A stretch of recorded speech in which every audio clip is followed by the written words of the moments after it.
Good morning, my lovelies. It's a cool Saturday morning left over from the storms that we had last night. So this cool front came in.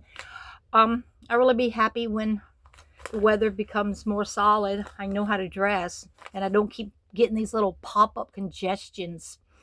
I have a kind of congestion today, but I think it's just due to the weather change. But we're going to talk about Simplicity 5862.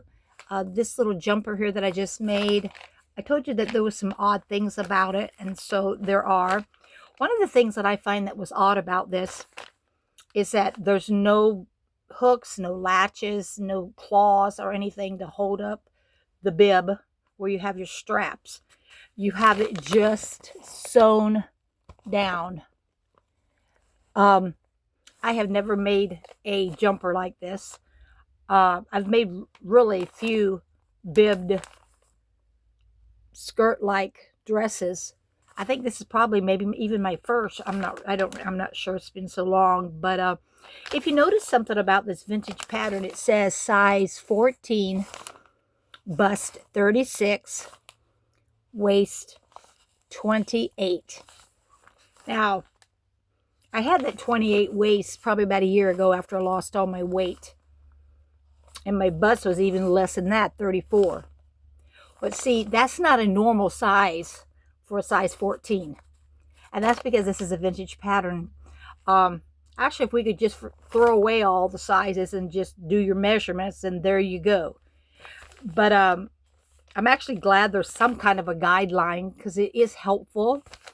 But starting out on this pattern, I knew that I was going to need to really investigate this more as I cut it out, as far as inches need to be added here or there. And I just got so into cutting it out. I was excited about this. And I don't know, me and my brain, it just skipped all sense of needing to enlarge a few areas, to veer up and so on and so forth, to give me some more room. I did not do it. And guess what? I can't wear it. Is that not frustrating?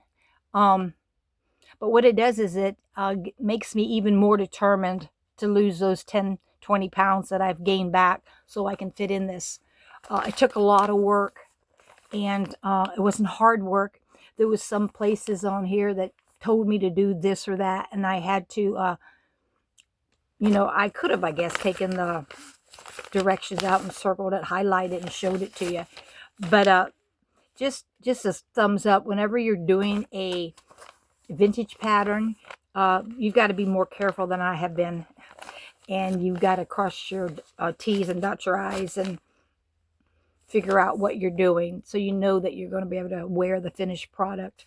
But I'm not going to hem this because there's no need until I'm able to get in it. And so right now I'm on that journey that I'm going to really try and get into this dress. But let me show it to you.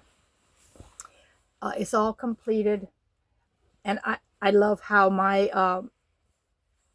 what you call it, stripes are pretty good.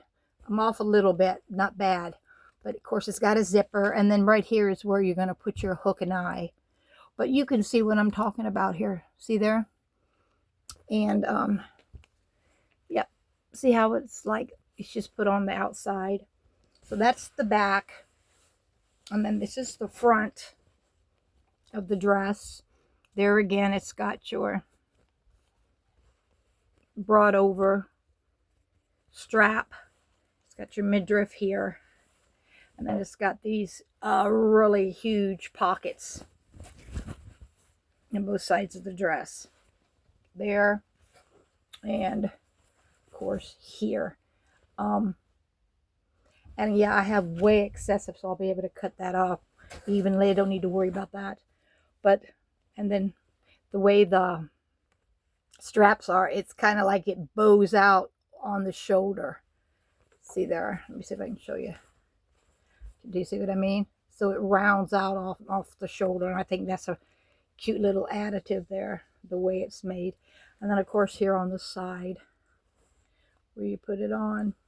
But I'm really looking forward to the day I'll be able to wear this. But I actually think that this was possibly going to be heavy during the summer months. It's definitely for spring, at least with this fabric. And I think that's what it is. If I want the lighter fabric, this would be a really cute summer little dress. But this fabric is heavier than I had anticipated. And so this is definitely a spring dress. Even early winter, you could probably wear this with a turtleneck. But anyway, I'm not into it yet, but I'm going to. And I just wanted to share the outcome of this. But for the most part, it was a pretty well easy sew. If you've sewed it all, you shouldn't have any trouble with it. Just be more, what's the word I want to say? Well, I'll just use the word aware. Just be aware of your pattern and make sure you just don't jump into it and then you forget, oh my goodness, I needed to enlarge that 2 inches or this or that. And that's what I needed to do. And I didn't. So therefore it came out tight. I can't even zip it up the back. And, but I'm going to take care of that. Thanks guys for watching. I hope you have a blessed Saturday. I'm on my way out. I have already cut out my wraparound skirt. And let's see, where is it?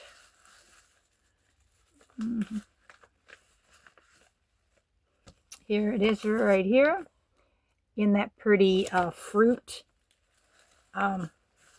fabric that I had. And then, of course, I wanted a matching blouse to it right here. And I cut it out as well. Cropped the bottom of it just a little bit so it would fit just the base of or the top of my band.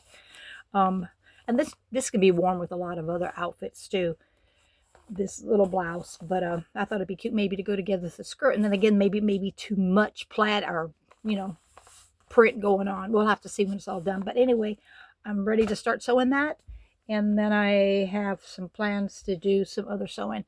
So anyway, bye-bye, guys. Thanks for following me. Thanks for watching. And I'd really appreciate you to become a new subscriber if you've never subscribed. And, of course, the bell, and you won't miss any of my videos. Yep, and I'll let you go now. Bye.